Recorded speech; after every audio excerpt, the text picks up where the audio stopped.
Hey everyone, I'm Rob. It's Sunday today, so that means it's time to sit down and chat all things ChatGPT and Generative AI and catch up with the news in the week. Okay, so this week we have some really cool things. We have a couple new pretty cool features with ChatGPT. Actually, 3 new features, which I definitely want to show and explore. And then, of course, some lovely, delicious business updates. So let's dive in and talk about the updates concerning ChatGPT. Looking at the OpenAI website, ChatGPT has announced that they have released conversational AI. Now here's a video that I've made specifically about this. It is for mobile users. It does require a couple steps involved to activate it. So check this video out, actually over there. Check the video out and I'll explain the instructions and then do a demonstration. Now, the other exciting announcement is that ChatGPT has released Dall-e for some selective ChatGPT 4 users. I don't have this functionality yet, but I can live vicariously through other people that have been posting what it's been like on Reddit. Just taking a look at some of the functionality, we can see that it's pretty smart. One Reddit user gave it instructions in the image and ChatGPT was able to read the instructions in the image and follow suit. So this is really exciting when it comes to prompting. And actually, we're going to see some more exciting things on what we can do with this functionality. When it comes to like music, so somebody posted this image for Lise with this block of music. I don't read music, but ChatGPT 4 can, and so it says that, well, the joke is the melody is to Feliz Navidad. I mean, come on. Maybe I can learn music this way.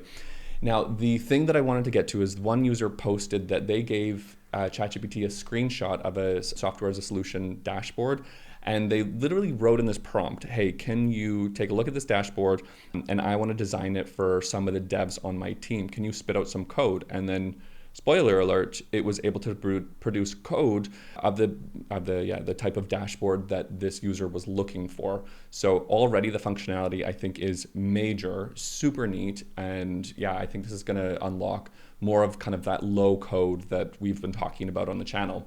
The other thing as well, I mean, when it comes with like the interesting and like the profound, it also really comes with the mundane. So somebody uploaded a photo of their face and said, please rate me on classical beauty standards. So anyways, congrats to this user who ChatGPT rated their face an 8 out of 10.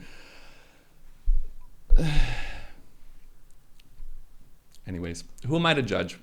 Would I do the same? Actually, no, because I don't want my feelings hurt. When it comes to the actual image creation capabilities of this, it's interesting because some users have found that it's not able to do copyright information. One user asked for a Pokemon Dragon Ball Z crossover, and ChatGPT said, hey, this is copyright content policy that we can't do.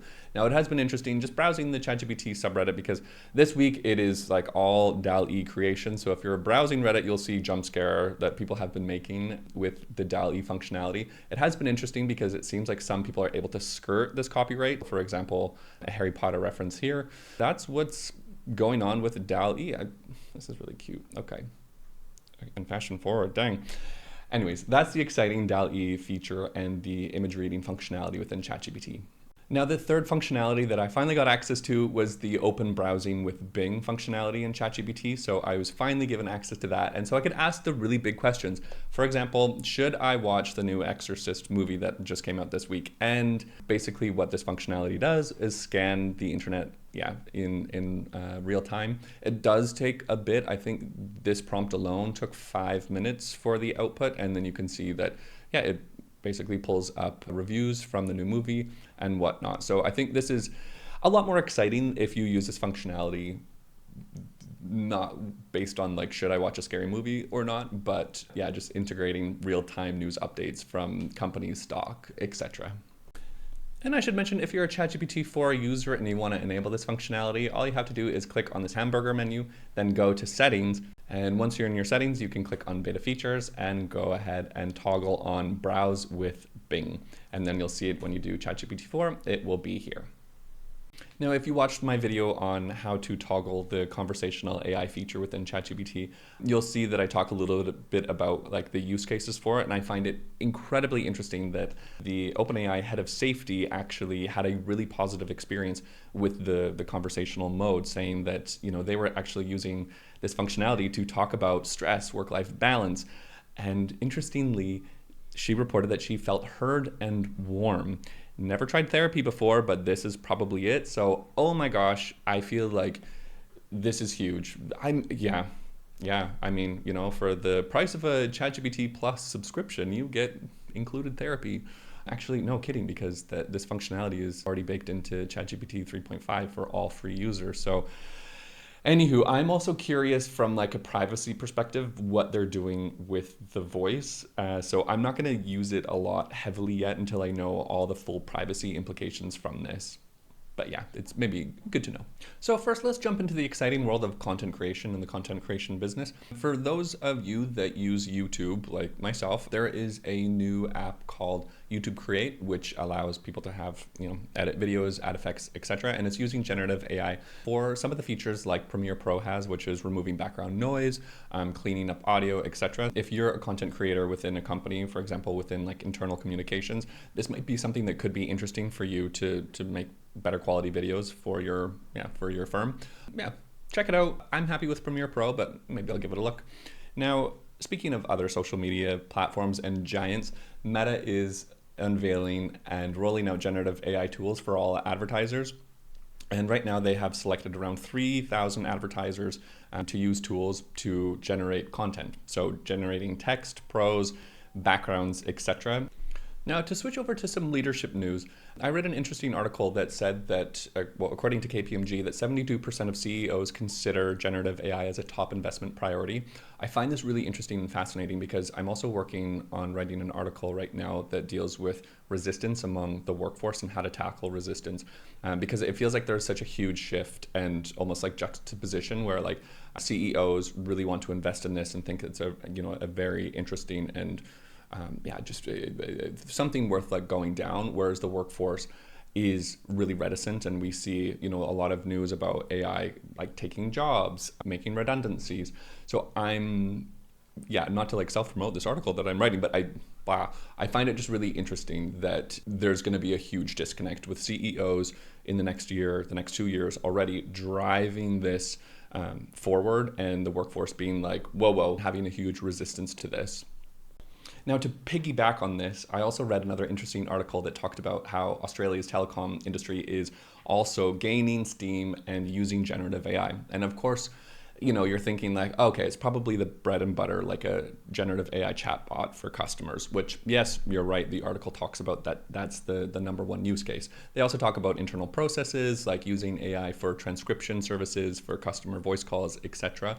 I think the thing and why I'm bringing this article up this week is because we just saw the conversational AI with ChatGPT, and the power of that and what that can do, I think, is massive. It's a massive opportunity for telecommunications. However, it comes with huge societal impacts if there is going to be call centers that are going to be, I don't want to say offshored, it's like AI shored.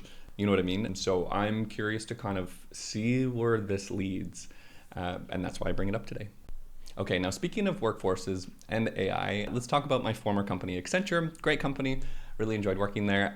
It is saying that, well, according to the Times of India, they are training 250,000 people in AI. So they're training a whole bunch of people on AI in their staff and investing over $3 billion. So this is a really smart call from Accenture CEO, Julie Sweet. She is quoted saying, "We've already trained approximately 600,000 of our people in the fundamentals of AI, and we're going to take a step further to equip more than 250,000 people and using new AI tools equitably, sustainably, and without bias." So shout out to Julie. I think this is a really, Julie, it's like I know we're on a first name basis. Like, oh, me and Julie went for coffee. No, kidding. I also find this news interesting because we know that Accenture is going through a whole bunch of rounds of layoffs. So it seems like they're letting people go, but also upskilling those that are remaining with AI. And I think this is a really smart idea. I'm kind of jealous, actually. Yeah. Well, oh well. Anywho. So we have been chatting on this channel about how IBM is looking and has building its own foundational model. It's kind of, like its own proprietary ChatGPT. I mean, it created Watson 12 years ago, or how many years ago? So it's a huge, big player in this space.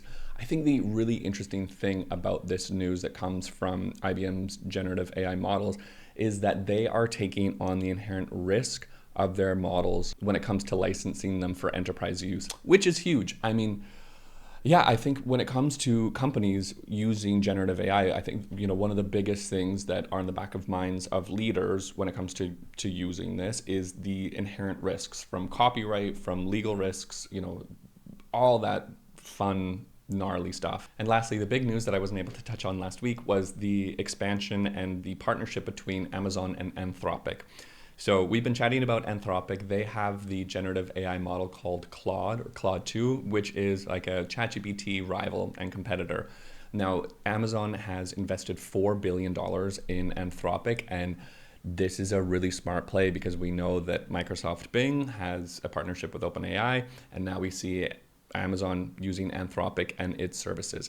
So I can imagine that this will be firmly integrated with Amazon Bedrock's models, and I mean, we're probably going to see an upgraded AI version of Alexa rolling out to users within the year. Very curious to see what sort of services are going to come out with this, especially because I feel like it makes Amazon's cloud services probably now just as competitive as Azure bakes in its artificial intelligence capabilities. Okay, so that has been it for the news this week. Thank you so much for joining me as I nerd out, because it's just exciting, it's just exciting stuff. In my life this week, not much has been going on. I was a little bit sick this week, but actually, yeah, as mentioned earlier, I'm writing a paper on resistance, which is going to be super cool. I'll share the link when it's published. And also, on like a personal life, not like kind of like personal work adjacent, I think I'm going to be going to Canada for a week in November to surprise my sister for her 40th birthday. So I love a good surprise, and she turns 40, and I'm just really stoked for her. And I feel like there's no way that she's going to watch this channel. So like, we're good. Yeah, that's that. So thanks so much for watching. If you want to go ahead and if you have a question actually or a comment, feel free to drop one. Yeah, like and subscribe if you want. That helps me, blah, blah. Self-promotion is really awkward, so I'm going to stop. Anywho, thanks so much for watching. Have a wonderful week ahead, and we'll catch you next time. Bye.